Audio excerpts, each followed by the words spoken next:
good morning, good afternoon, and good evening, everybody. It's a great honor to have Dr. Nils Hansen to give a talk on ozone-assisted low-temperature combustion chemistry. Everybody know Nils, and Nils is a physical chemist at a combustion research facility. I'm not sure still the name still there. Yes. At Sandia National Laboratory, and he's a principal investigator of a plasma research facility funded by DOE. He's currently acting manager for gas phase chemical physics department. He received his PhD in physical chemistry in Kirchen, Elbhut, and University Kiel, Germany in 2000. He joined Sandia in 2004.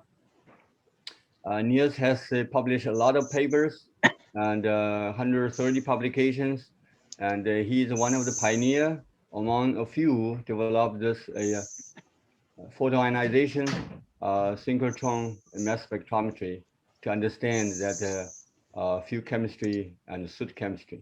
He was elected as the Fellow of Combustion Institute and also that Helmholtz International Fellow. He is now the program co-chair of the 39th International Symposium of Combustion to be held in Vancouver and next summer. Niels, the floor is yours. Thank you very much, Igor, for this nice introduction. And thank you very much for the invitation to give the presentation here. I have been using this webinar series as always an inspiration when I was thinking about the upcoming combustion symposium. Even if it was always pretty early for me to get up on a Saturday morning, I really enjoyed it. And as I said, I took some inspiration out of this. So today I will talk about ozone-initiated oxidation at extreme low temperatures.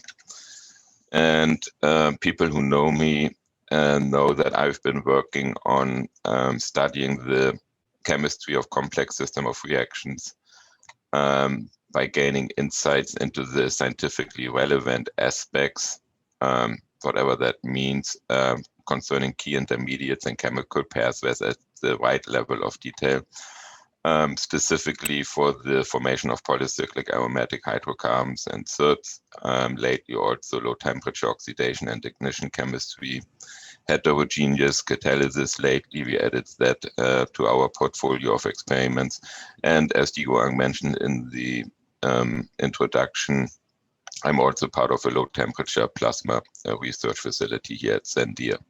So today I will only focus on this part here highlighted in red, low temperature oxidation and ignition chemistry, and I will also highlight some connections we can make to atmospheric chemistry, a research topic which comes up here in the US with the new administration.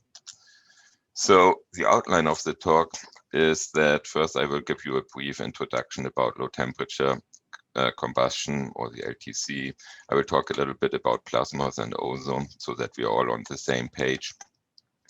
I will quickly go through the experimental procedures, and then I will talk about the ozonolysis of ethylene, specifically show you that if we add ozone, we can initiate low temperature oxidation of ethylene.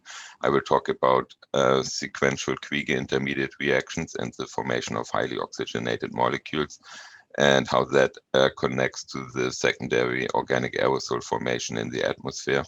And then I will talk about a new regime we have observed, which we called ELTC, or extreme low temperature combustion, in the ozone-initiated oxidation of methyl hexanoate. And I will compare that with the ozone-assisted combustion of dimethyl ether, and talk about where the differences are and where they come from. So first, I would like to acknowledge the co-authors and my collaborators, specifically call out Eric Russo. He has probably done 90% of the work I present here today. He was a graduate student with Yi Guang in Princeton. Now he is a staff member at Lawrence Livermore, right across the street from me. Yi Guang, obviously, for sending this great student out. Aaron Jasper from Argonne has done some theoretical calculations in support of this work, so that's highly acknowledged. And then we have collaborators from some of the measurements we did at the ALS, including Bing Yang and his students, Zandong Wang. Some work with Kevin Wilson and his postdoc. And also I would like to thank Denisia Popolan-Weider, Philippe Dagot, Katharina Kose-Höhenhaus and Stephen Klippenstein for continuing support and discussions. And the funding for this work came from the Basic Energy Science Division at the US Department of Energy. So I don't really have to go through this in very much of detail. If we think about combustion, we know that we have different combustion or temperature regimes to consider with different chemistries involved. And in this low temperature regime, which happens around 500 to 600 or 700 Kelvin, we have this network of peroxides and peroxy radicals chemistry, where we have this fuel radical R reacting with O2, making the RO2, which isomerizes, making a QOH. We have a second O2 addition to make the O2 QOH. And then eventually that goes into the KHP, ketohydroperoxide, and you regain the OH, and you start this cycle all over again. And there's a bunch of other chemistry which can go on. You have the formation of diones, you have the formation of acids and ketones, oxy radicals, and so on. And lately, and I will talk about that in a second too, there has been this extensive O2 sequences detected where you can add another O2, so the third O2 addition, and then initiate a whole different set of chemistry. So what I like about this picture here is that these are JSR measurements from DME oxidation, and I will talk about that later in this talk. But what I like about these temperature profiles is that you can actually see these different temperature regimes, oxidation regimes here in this region, the low temperature oxidation, and then at a little bit higher temperature, you can see how the chemistry is changing, and you have the intermediate temperature range with different chemistries involved. So here's another example or another picture on how to draw it up. But to be more specific, here's an example of the DME dimethyl ether, which is known, very well studied, and it's known to have a low temperature oxidation chemistry. And here's the chain with the radical, the RO2, the QOH, the O2 QOH, and then here you have this ketohydroperoxide, and the chemical name for this in the DME is the hydroperoxy methyl formate, or HPMF, which can then decompose to make other things. So a few years ago, we were actually able to detect and identify and also quantify this HPMF in jet-stirred reactor experiments. And you can see here the blue dots are the experiment and how those compare with, at that point, up-to-date chemical mechanisms from USTC, Galway, and the French group in Nancy. So from Bertin de Klerk. So you can see how these things compare to our experimental study. So as I mentioned already earlier, a few years ago, then we also detected that not just things stop at the second O2 addition, but move on to a third O2 addition and a fourth O2 addition. And I think right now, what I've seen was like fifth or sixth O2 addition already. And you can see how you end up with these HOMs, or highly oxygenated molecules, and how complex the chemistry gets. And we are in the process of investigating these kind of chemistry for these highly oxygenated molecules. And here's then an easy connection we can make actually also to the atmospheric chemistry. And I don't want to go into too much detail here. I just want to point out that there's, for example, this recent chemical review paper from a few years ago, where they also talk about highly oxygenated molecules and auto-oxidation involving peroxy radicals. So this is basically the exact same chemistry we are looking into when we talk about oxidation or auto-oxidation, just a slightly different temperature range. And here's another diagram from a different paper where they also look at the same R2 or ROH kind of chemistry. Or in this case here, this is some examples for ozonolysis, and I will talk about that in a second too. And you can see here, there's the RO2 radical. Here's the, after the hydrogen shift, and the second O2 addition, this is what we then would refer to as the O2 QOH radical, etc. And then you see also the sequential O2 addition and isomerization reactions leading to highly oxygenated molecules in the atmosphere. So let's talk briefly about the ozone interactions with hydrocarbons. First of all, ozone reacts with CC double bonds. That's well established. The mechanism has been laid out by this gentleman here, Rudolf Criegee, in 1975. You add to the double bond, you make what's called a POZ, or primary ozonide, which then decomposes to make an aldehyde or a ketone, and an intermediate, this Zwitter ion kind of intermediate, which bears this name and is called a Kriege intermediate. And then this Kriege intermediate obviously is really highly reactive and moves on and does a lot of other things. And we will talk about that in a few minutes. So ozonolysis reactions are important in the atmosphere. They are contributing to the oxidation of isoprene and pinene, which are released from trees or pine trees, etc. And then it's hypothesized that they actually form secondary organic aerosols. And again, I will show you an example that this actually happens. And then lately, last but not least, there's this work then from Yi about ozone fuel interactions. He pointed out in this diagram, for example, that a plasma discharge, you have ozone as a highly reactive radical intermediate, and that can eventually, in the presence of it, lead from a flame, lead to combustion enhancement. Through either fuel-ozone interaction, through thermal dissociation of the ozone, or through some sort of enhancement effect. And I think here's a picture of some of the enhancement effect Yi has observed here in the counterflow flame. And if he adds a plasma discharge, you can visibly easily see the enhancement effect of the plasma. So I think a few years ago, when Yi was actually the reviewer of our program here at the Combustion Research Facility, we talked about that it would be easy to untangle this entire plasma and just look at the ozone interaction, for example, in this jet-stirred reactor. So instead of just having fuel and oxygen mixing in there, we can have some of the oxygen going through an ozone generator.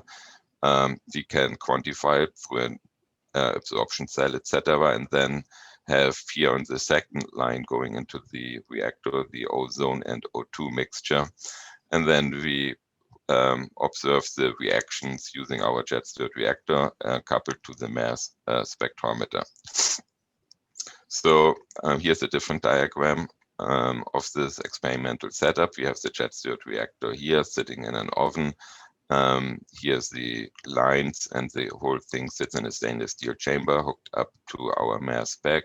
It's an orthogonal extraction reflectron time of flight mass spectrometer. We achieve detection limits or sensitivities of about 0.5 ppm, a mass resolution of about 4000, which is perfectly fine to separate oxygenated from hydrocarbon species, as you can see here in this picture. It is equipped with electron and photoionization, so every once in a while at least before pre-COVID, we ended up at the Advanced Light Source in Berkeley to take experiments there, and I will talk about the advantage in a second. And we also have a continuous beam of molecules and a continuous beam of photons or electrons. So we can relatively rapidly extract the ions and accumulate our mass spectra really fast. And we do that with about 35 kilohertz. So data is coming in relatively quickly.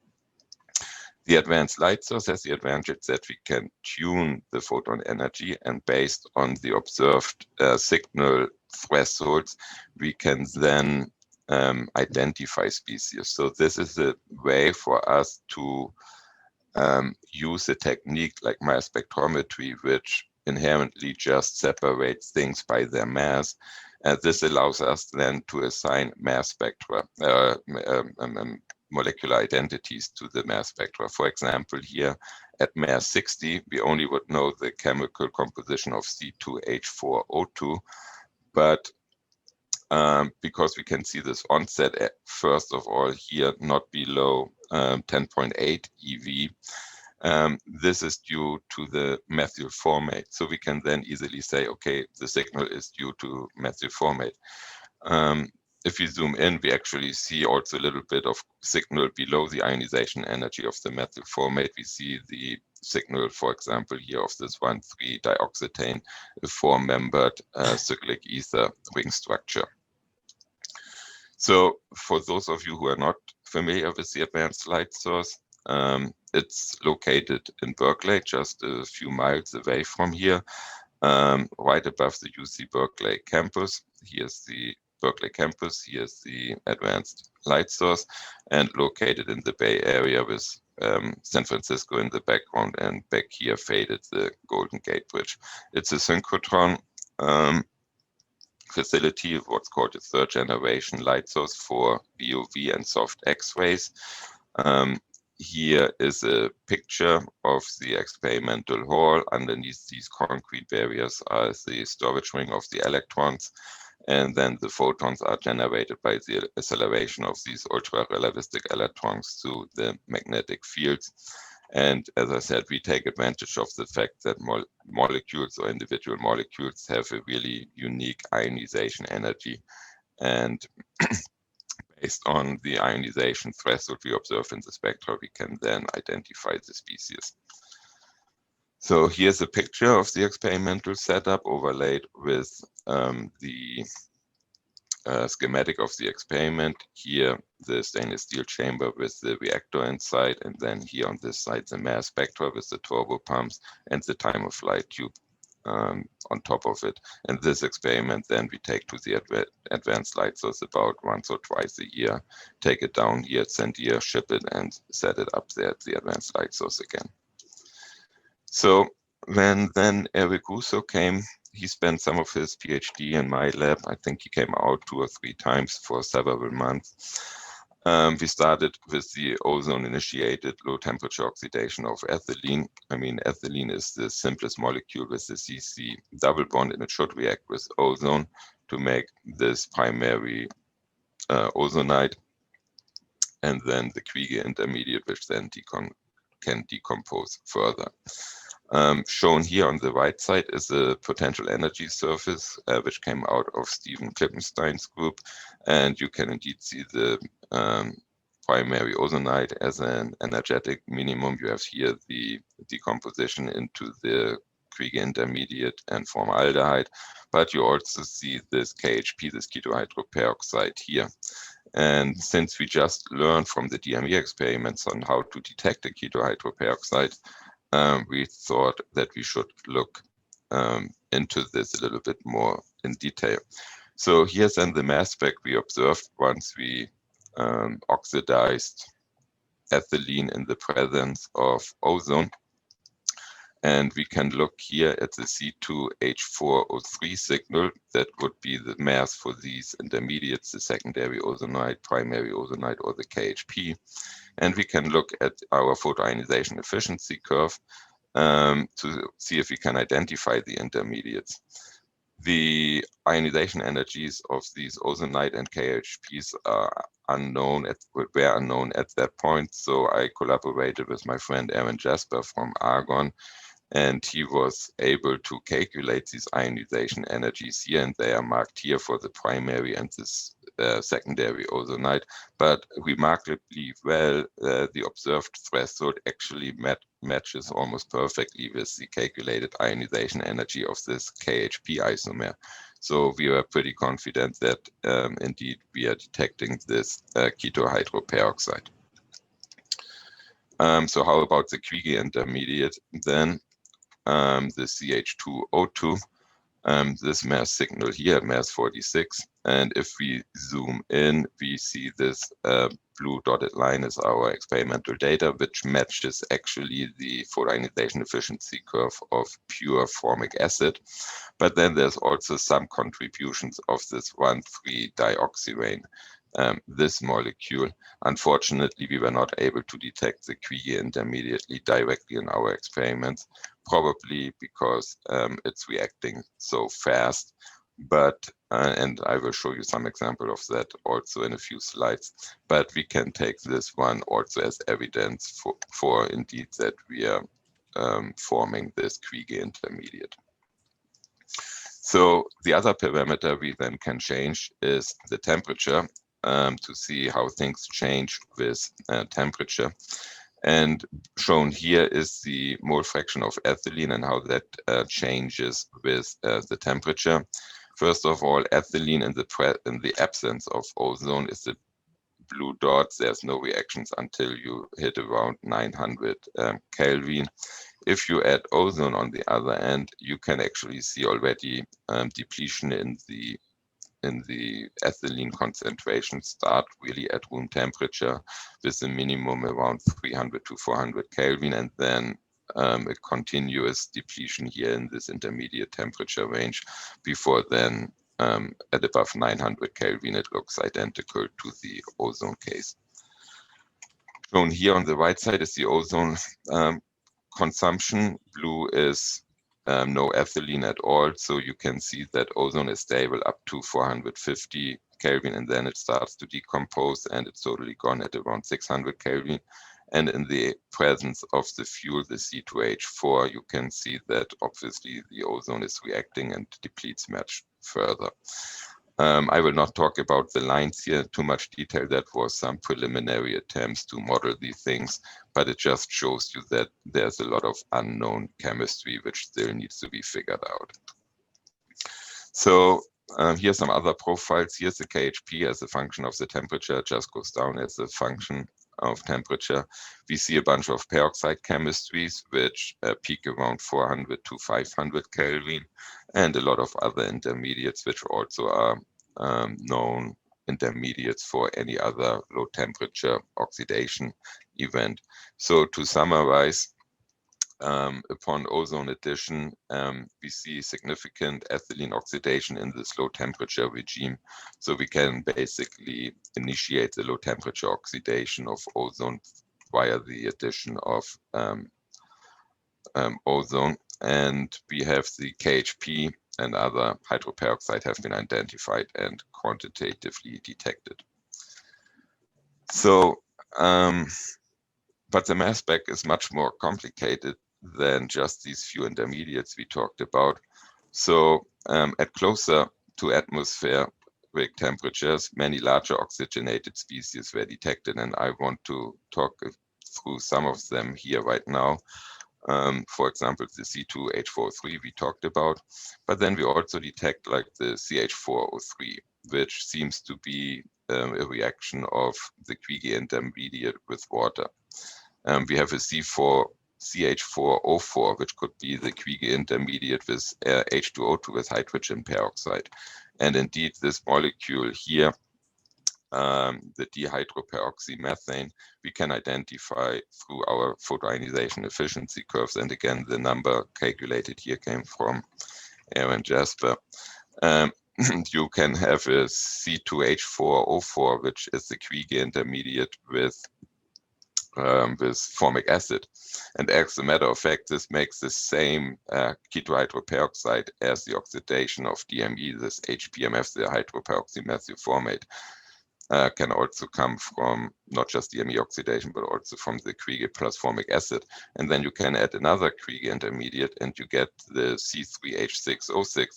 And you can see here in the mass spectra as well, separated from other isomers at the same nominal mass, not isomers, other molecules at the same nominal mass, the C4H10O5, or even something like a C2H2O7, which we have no idea what this could be at this point. So overall, we identified a network which consists of, I think, 14 or so different reactants with the Criegee intermediates. And we have these sequential addition reactions, so we can create this spider web reactions with water, formic acid, methanol, ethanol, acetaldehyde, H2O2, methyl hydroperoxide, ethyl hydroperoxide. This is the hydroxy acetaldehyde, hydroperoxy acetaldehyde, and even the fuel itself. And we see up to one Criegee addition, that's the blue circle, two O2 Criegee additions is the red circle, and then third and fourth Criegee intermediate addition, ending up in highly oxygenated molecules like C6H12O8 or C5H12O9. So good luck modelers trying to implement those in the models, in the mechanisms. One of the things is then again going back to the atmospheric chemistry, that these sequential Criegee intermediate additions have been hypothesized to be important for secondary organic aerosol formation in the atmosphere. So just down the beamline at the ALS, Kelvin Wilson, one of my friends there, has this unique capability of an aerosol mass spectrometer. So we talked to him and we hooked up our experimental setup where we sampled then gas phase and particles, if we would make them in our reactor, out of the reactor, using an aerodynamic lens to focus the particle beam, but to pump out all the gas phase species. And then the particle beam would hit a heated copper block. They would flash, evaporate, and then hit with the VUV photon beam and mass analyzed. So you get the chemical composition of particles. So in this case, we were even not sure if we would make particles, but if the hypothesis was correct, we should make some. And indeed, we see the mass spectra here of the chemical composition of particles sampled out of this jet-stirred reactor. And if you zoom in, indeed, we were able to identify these highly oxygenated molecules and these sequential Criegee intermediate reactions. There's a bunch of also radical species in there, or odd-numbered species, which we don't know at this point where they come from, but we are right now going through the data and trying to analyze this kind of data. So, well, then we get a little bit ahead of ourselves, and working with Yiguang is fun in this sense. We immediately jumped from ethylene to methyl hexanoate. And methyl hexanoate is this beautiful surrogate, I guess, for larger biodiesel fuels. It has a beautiful low temperature oxidation chemistry. And then the question obviously was, well, what happens if we add ozone to this system? So first of all, we did the non-ozone experiments, and you can identify our scheme here again of the production of the fuel radical R, then the R2, QOH, etc., and then the decomposition of these radicals to make all these closed shell intermediates. Everything which was marked here in blue, we were actually able to detect in our mass spectra. This is obviously a really complex system, and I only wrote down here the scheme for one radical, but you can obviously also start this ignition process or oxidation process with formation of radicals from any other CH group, and in methyl hexanoate we have plenty of them. So in the non-ozone case, again, this has a really beautiful low temperature oxidation chemistry, and we see all these intermediates, including the ketohydroperoxide, here the olefinic hydroperoxide, the ketone, cyclic ethers, hydroperoxides, etc. And then also our typical small molecules we normally see from aldehyde methyl hydroperoxides. And we were able to quantify these smaller ones, but obviously because of the complexity of the system, we did not even attempt to quantify these larger systems, and we only go through them qualitatively. So what happens if we add ozone? And for that, I will explain that here with using the methyl hexanoate profile as a function of temperature. The gray one is the non-ozone case, and then with the blue one is the ozone measurements. And we have to separate 4 different regimes here. So in this high temp or intermediate temperature one, there seems to be significantly more fuel consumption in the intermediate temperature range. There is very little NTC when ozone has been added, maybe down here a little bit, but you can certainly see that this NTC regime, which was observed in the non-ozone cane, is more or less gone. There's almost no change in the LTC profile, but then there's a small increase in fuel consumption at temperatures below the LTC region, around 400 to 500 or 450 to 500 Kelvin. So, and this kind of difference we also observed in the other intermediate profiles. Here on the left, you see the non-ozone cases we already talked about, and I've just put them down here for comparison. And here the ozone cases. So you can see here the ketohydroperoxide, and I scaled them here with the non-ozone case. You see much more ketohydroperoxide actually in this low temperature range, and you see a lot of these other intermediates also really accumulate in this temperature range below the LTC, and as I said, we call it the extreme low temperature or ELTC. And you have some other profiles which don't really change much, but certainly are present there in this ELTC regime. And you also have some species, again, like this one here, the C7H1403, which really accumulate at these lower temperatures. So, and this one here comes from a reaction of the R2 radicals, and I will talk about that also on the next few slides, because that becomes important. This is the disproportionation reactions of the R2 going to an aldehyde, alcohol, and O2. So you can clearly see the reactivity that has been added through the addition of the system, through the addition of the ozone. So in order then to figure out what's going on, the first thing we did was we modeled the ozone decomposition without the presence of methyl hexanoate. And what we observed was that the modeled O atom addition is peaking actually right around this temperature of about 500 Kelvin. So it also lines up with the accelerated O3 depletion due to the fuel addition. So shown here is the experimental O3 depletion, and then the dotted line is in the presence of methyl hexanoate, and you can also see that there's some extra reactivity. And then things back here in this typical LTC region are back to normal.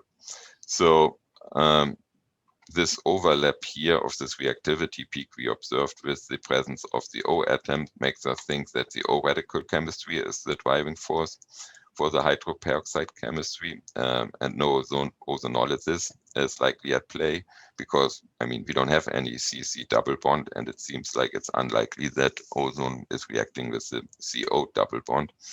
So we think it's initiated by the O atom, which came from the ozone decomposition.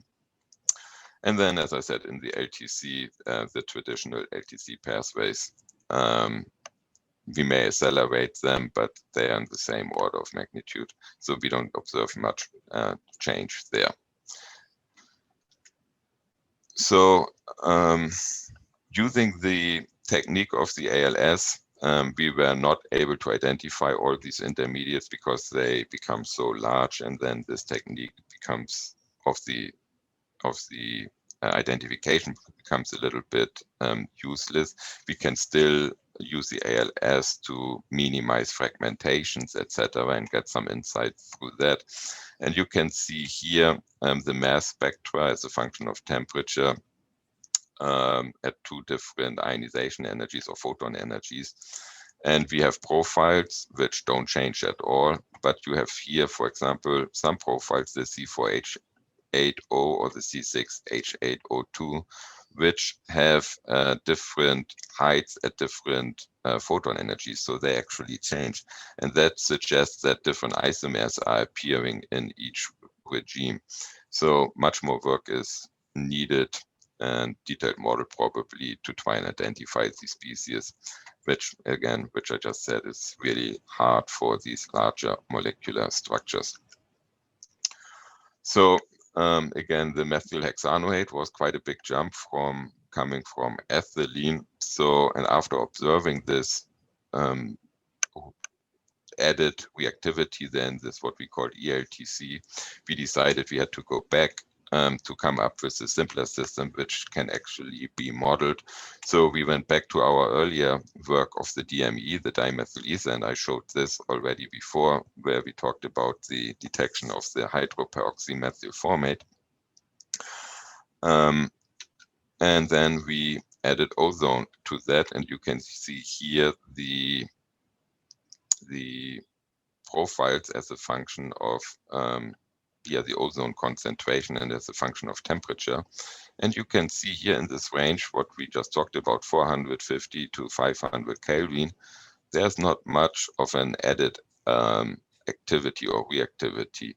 With a little bit of fantasies, you may think that your LTC regime is a little bit broadened, but that's about all. It's certainly not a second peak showing up at temperatures below the LTC temperature. So, and as I said, DME is a little bit more suitable for chemical models at this point than the methyl hexanoate. So Bin Yang and his group started to look more detailed into the chemistry, and it came down to the chemistry of the RO2 and how this isomerizes or reacts or not isomerizes as a function of temperature. And you can see here how the different pathways from the RO2 change as a function, or the importance of these pathways changes as a function of the different temperatures here, 400, 440, 480. And you can see here that at low temperatures, you basically freeze the isomerization to the QOH. It just gets more important at the higher temperatures. But you have these other reactions to show up to be important. One of them is the reactions of the 2RO2 making the aldehydes and O2, and the other one is this disproportionation reaction we talked about earlier for the forming the aldehyde and the alcohol plus the O2. And you can see those being really important at that point. So it's really neat to see that the observation we had, just the experimental observation we had for the methyl hexanoate, and the hypothesis that this reaction might be important at these extreme low temperatures can actually then be confirmed with modeling of the much simpler DME system. So why do we see the increased reactivity at around 450 Kelvin for the methyl hexanoate, but why don't we see it for the dimethyl ether? So whenever I have these kind of questions, I turn to my friend Aaron, and obviously in this case, the hypothesis was that it relates to the O atom chemistry, because we saw this strong peak there at the O atom. So he went ahead and came up with a routine or procedure to calculate these weight constants for hydrogen abstractions initiated by the O atom. And he tested that on the DME. Here are some experimental data points for the DME, and his calculation goes roughly through the lines, hits the uncertainty bars for sure. And then he did use this to calculate the hydrogen abstraction weights from methyl propanoate, methyl butanoate, methyl pentanoate, and methyl hexanoate. And you can see this strong fuel structure dependence of the weights, and the methyl hexanoate plus O reaction is about an order of magnitude faster than the DME plus O reaction. And we think that will explain the observed differences in the reactivity at this really low temperature range. So to summarize what we think is going on, we have the ozone decomposition making O2 plus the O atom. The O atom then initiates the fuel radical formation, and then we have the R, and it undergoes the typical RO2 kind of chemistry, but the temperature is not quite high enough to actually isomerize to the QOH, or at the same point also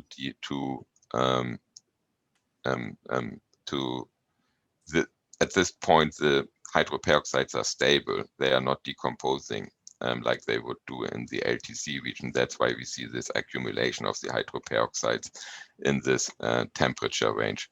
We obviously have the competition with the oxygen atom recombination to make O2 again. And if you remember, the O atom concentration really just had a peak, and then at higher temperatures it makes the recombination again.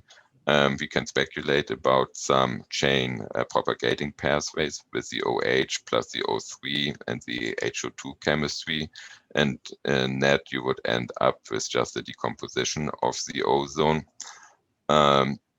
And this is certainly something we also observed in our experiments. And then again, we pointed out these two reactions which become really important apparently at this new ELTC regime. We might be sensitive to fuel structures. I mean, we obviously saw the differences there between DME and methyl hexanoate. And we need to figure more out about the differences in the chemistry between the ELTC and the LTC, and we may have several different isomers in this temperature range. So what's next and how to move forward with that? As I mentioned before, the advanced light source is a really nice tool for small molecules, but for larger molecules, the photoionization efficiency curves become a little bit more blurry and not as unique as they are for smaller molecules. So one approach we have been exploring and playing around with in the lab is this MSMS, the tandem mass spectrometry, where we have molecules, in this case sampled from a flame, and we ionize them, we mass select them, and then we decompose the ions again. And then from the fragmentation pattern of the mass selected ions, we can get structural information. We did this successfully for the PAHs using this inverse counterflow flame. And here you see the mass spectra of mass selected C16H10 and how that changes once we increase the collision energy to fragment the ions. These really high energies here at 40 eV indicate the structure of these really pericondensed structures. If we sample at a different position in the flame, we also have at the same mass range the C15H22. And if you look then at the fragmentation pattern, you can identify the loss of the methyl, ethyl, propyl, etc. of these alkyl chains. So we basically were able then to identify really long chain alkyl substituted PAHs. And we are in the process now actually to to combine the jet stirred reactor experiments with the MS, and some experiments will hopefully come out soon. The other thing we explore currently is the use of rotational spectroscopy, specifically the broadband chirp pulse experiments. This is a new technique which came about a little bit more than 10 years ago, where they figured out they can sweep the entire range of a microwave and use that to record the microwave. And I will talk about rotational spectroscopy on the next slide a little bit more. So we think about using microwave spectroscopy as an analytical tool to look into the composition of complex systems. So most of you are probably not familiar with microwave spectroscopy. It is the most accurate way to determine molecular structures of rotating polar molecules in the gas phase. So here, if you have your potential energy surfaces of your molecule, you have the electronic states and the ground state here, and in the ground state you have the vibrational ladders, but on top of each vibrational ladder you also have the rotational ladders, and the microwave spectroscopy is probing the transitions between the rotational ladders on different vibrational ladders, typically the ground state. In order to get high sensitivity, you need to be really cold, and that turns out to be a little bit of a challenge because we sample, if you use a flame, out of 2300 or 2000 Kelvin reactors, and you have to use kind of like a supersonic expansion to test it out. And we have done some preliminary experiments, and we were able to hook up our jet stirred reactor with a chirp pulse microwave spectrometer, and we were easily able to detect various intermediates, or in this case DME was the fuel. We see formaldehyde, we see this methyl formate, we see this formic acid anhydride, etc. So this technique certainly has some potential. Right now we are a little bit working on increasing the sensitivity. So I'm really looking forward to use a little bit more of this rotational spectroscopy in the future. So anyway, to summarize, my time is up here. We talked about the detection, identification, and quantification of elusive, highly oxygenated intermediates during the low temperature oxidation. Specifically, we talked about the ozone-initiated low temperature combustion of ethylene, the identification of the Criegee Intermediate reaction networks, and how that connects to atmospheric chemistry and the secondary organic aerosol formation. We talked about the ozone-initiated extreme low temperature combustion of the methyl hexanoate. There are still a lot of open questions, like what other fuels show this behavior, what kinetic parameters are missing in case we want to model it, can it be implemented as a clean combustion strategy, etc. And what other reactive intermediates should be considered besides ozone. Can we untangle, for example, these plasmas and go through them step by step to learn more about their respective chemistries? With that, I would like to thank you for your attention. Thanks for joining this webinar, and thank Yuang again for the invitation. Thank you, Nils. This is a very exciting and new data about ozone-assisted low temperature oxidation and all different kinds of spectroscopic diagnostics methods. And the floor is open for questions. Please turn on your camera, and then we go to the discussion session. So we received a number of questions and from Brandon and Katerina. And Brandon, you go first, and then Katerina. Yeah, so Nils, so the higher order, the higher oxygenated molecules that you see in your experiments, so it seems like you're sequentially making them heavier and heavier with oxygen addition. Did you see any trends in the photoionization thresholds of those species? Meaning, do they all kind of bunch up at one ionization threshold, say at 9 EV, or do they spread out a little bit more? No, it becomes really, how to say, blurry. apparently all these hydroperoxide species have an ionization energy around 9 eV, and you cannot really distinguish them anymore at that point.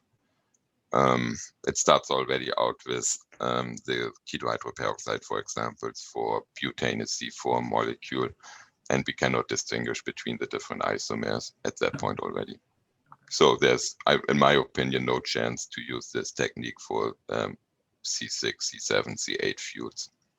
And the follow-up to that, I think you ended up answering later on, but I was asking if there's any indication that you have to rely exclusively on fragment ions, but it seems like that you're heading in that direction anyway.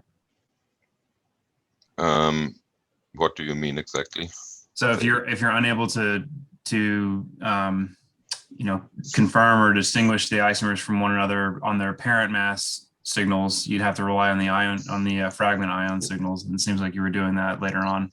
Yeah, so we use this technique in our just simple ALS kind of experiments, where we can identify fragments in the mass spectra also by looking at the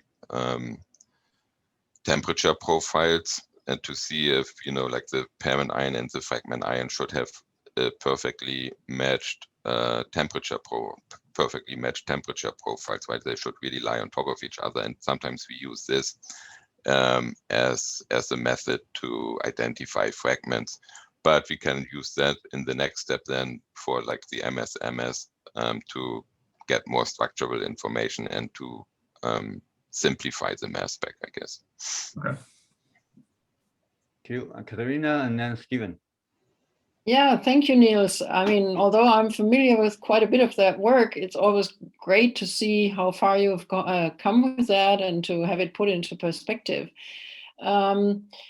Maybe that's up your sleeves anyway. I've seen that there's also work on cyclic, like styrene and ozonolysis in the classic, let's say, not the ALS dominated research work. But what if you just went from ethylene to propene? I mean, that seems to be systematically the next step, it could be also escaping into the atmosphere. So, because it's an exhaust component. And so the link between the combustion and the atmospheric chemistry would also be there. And I wonder whether, with your staff of, I don't know, 14 different branches you already had with ethylene, whether that would increase up to 25 or so. And then the next question I've put is, when you talk about the secondary aerosol, then ammonia from agricultural sources and so on is thought to interact with these particles that are formed. And of course, that would add another heavy atom to all this, complex stuff. And I didn't put that in the chat, but your microwave, we've been looking into applications for that microwave work in our discussions together. And I was just wondering whether you would gain something by putting not a tandem mass filtered microwave, but a dual instrument on the light source, which by the one side has a mass spectrometric identification, photoionization, and so on. By the other side has this microwave apparatus. And you may have to remind me again Sure. what they exactly were. But so to your first point, you talked about moving from ethylene to propene. We did not do that. What we did instead was we went from ethylene to 2-butene. Okay. 2-butene has then the advantage that this is a symmetric molecule, and you can only get one sort of Qig intermediate, the acid aldehyde oxide, the second smallest Qig intermediate, I guess. We do see some of these reaction networks, but certainly not to the extent. So it seems to me that the reactivity of these larger Qig intermediates, it's even faster, it's even higher than for the smallest Qig intermediate. So yeah, we see, I think, some of like 2 or maybe 3 additions, but certainly not this extensive network, maybe like 4 or 5 molecules, but we were a little bit disappointed by that. then the last one I remember too, that was the microwave stuff. And you are right on target with what we actually are setting up in our lab here right now. Okay. So what we do is, well, I don't really have a good picture for this. No, I mean, just so this answer is already what we are doing is we are setting up an experiment that is like this dual instrument. We form a molecular beam, which we at this point need to have to get cooled down. We do the microwave excitation, like shown here, and then we have a skimmer behind here, which goes into a mass spec. Yeah. And Perfect. then we have these what we call mass correlated microwave spectra. Right, exactly. Right now, we just use the harmonic generation in the laser lab to make 10.5 eV, but certainly we would add another dimension if we would be able to bring that to the ALS. But yeah, that's exactly what we are setting up here. Here. And then you had one some was ammonia. The ammonia. To SOA. Good question. Well, desperate. Answer the other questions. Thanks, Nils. All right, Karina, thank you. And next is Stephen and Penn. All right, beautiful work like always. Just amazes me how much detail you and others can probe the chemistry now. Just it's a wonderful. You couple that with modeling, and you just learn so much. First, I want to follow up on something that you and Katerina were saying. In atmospheric chemistry, things like isoprene are actually a lot more important. And what's interesting is if you take isoprene, the Criegee intermediates you get from that have resonance stabilization in them, and that resonance stabilization makes them much less reactive. And that might help you to see more growth. And have you thought about that at all? I want to ask somebody else, but maybe respond to that first. Yeah, so we have done these experiments. We have not analyzed them.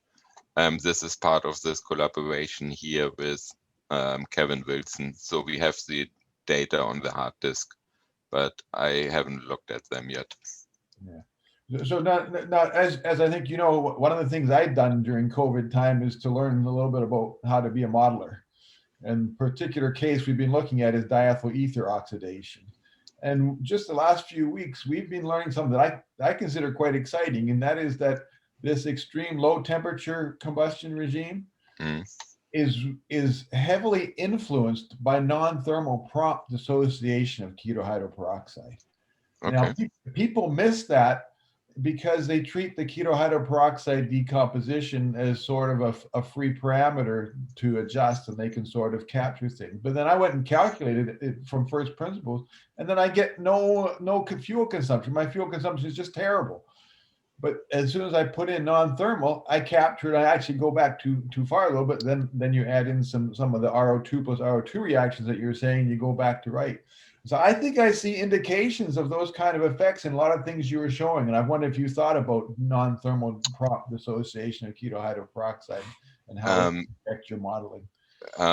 Not in this context. So I'm glad you bring it up because, I mean, so everything I talked about and speculated about, like, for example, here, this methyl hexanoate, this is all just experimental data. There's like, we have no idea, or at that point, we had like no idea on how that would even react. And then we were so surprised to see this added reactivity. And now if you tell me that there is evidence in our data also for this non-thermal effect, that would be really cool and exciting. And maybe we should take that discussion then offline at some point and figure out what we can do about this. I wasn't able to simulate it quickly enough, but I thought I saw little signs for every system you were showing that there could be some non-thermal things that might help understand some of what's going on.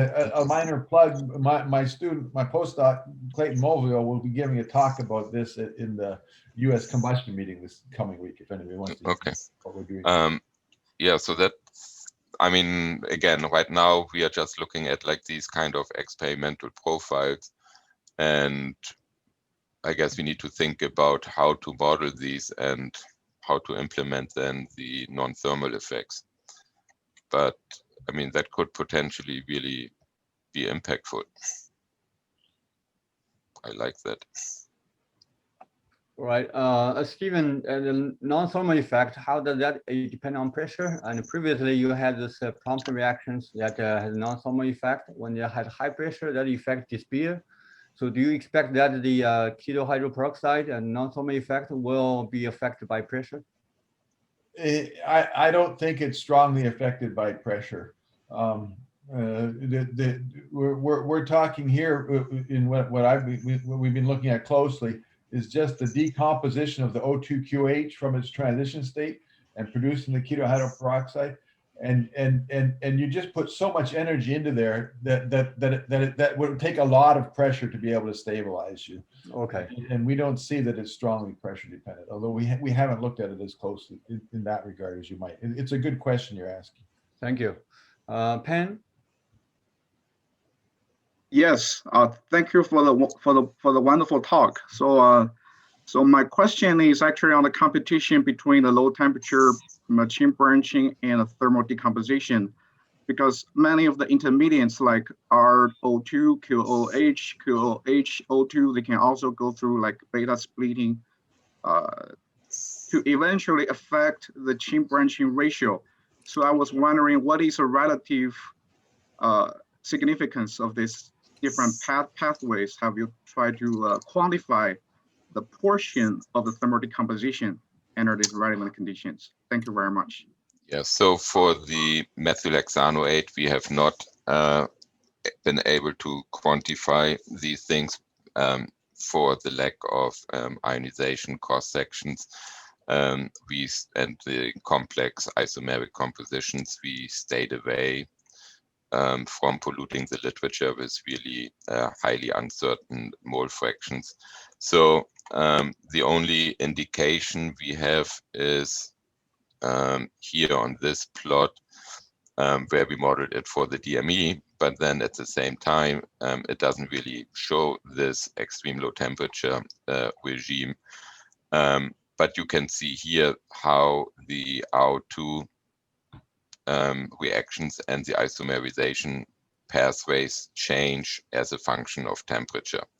So at these low temperatures, you basically freeze the isomerization to the QOH according to this mechanism, and nothing goes through here, and you basically have this reaction R5, which make the aldehyde plus O2, and then that gets a little bit weaker at higher temperatures, where then the QOH isomerization becomes important.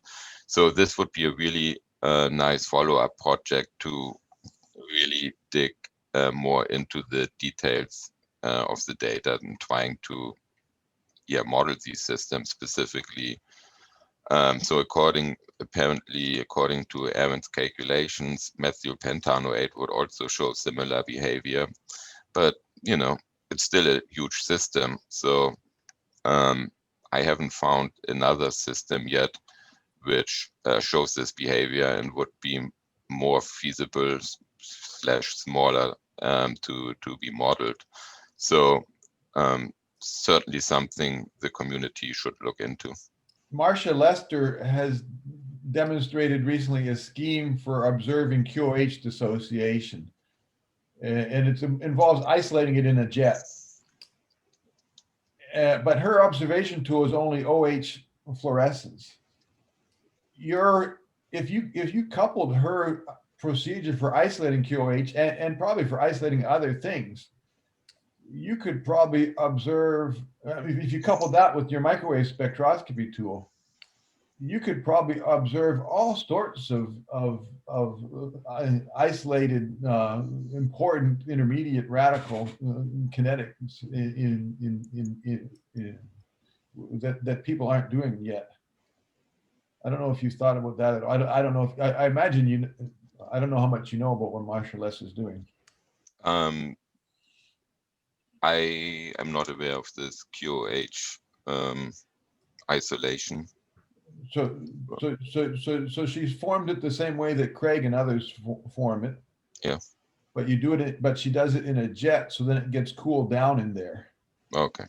And so then you can do, you know, what she does is IR activation of it, but she's limited to looking at, you know, but you could do the same kind of thing for lots of intermediates. You put it in with O2 and then you can isolate the O2QH and you can do an IR activation of that. Yeah. But you need better detection tools because all you can see are OH forming reactions with what she's using. But you need very sensitive ones. All right. Something for the experimentalists to think about. All right, Thank you.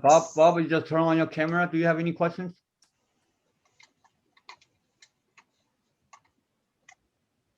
No questions. As I said, Nils, it's always a pleasure to see the detail and the beauty of your experiments.